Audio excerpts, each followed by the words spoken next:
ঝাড়খণ্ডের রাজধানী রাঁচিস্থিত রাজভবনে মাননীয় রাজ্যপাল সন্তোষ কুমার গাঙ্গুয়ারের উপস্থিতিতে রাজরতন সহায় কর্তৃক অনুদিত ওরাও ধর্ম ও অনুশীলন বইটির মোড়ক উন্মোচন অনুষ্ঠান অনুষ্ঠিত হয়। প্রায় 100 বছর আগে বিখ্যাত নৃবিজ্ঞানী শরৎচন্দ্র রায় ওরাও উপজাতির জীবন, বিশ্বাস, ঐতিহ্য এবং রীতিনীতির গভীর অধ্যয়নের উপর ভিত্তি করে ইংরেজিতে এই বইটি লিখেছিলেন। এখন এর হিন্দি অনুবাদের মাধ্যমে এই অমূল্য গবেষণা আরও বেশি মানুষের কাছে সহজলভ্য হবে।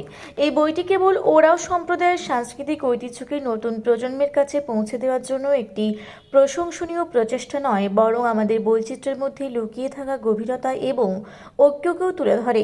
এই বইটি সাংস্কৃতিক অধ্যয়ন, লোকজীবন এবং সমাজবিজ্ঞানী আগ্রহীদের জন্য অনুপ্রেরণার উৎস হিসেবে প্রমাণিত হবে।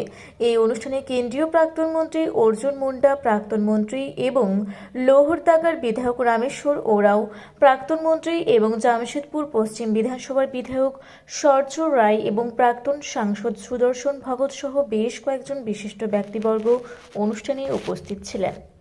বিশ্বনাথ মাহাতোর রিপোর্ট, রূপসী বাংলা মিডিয়া।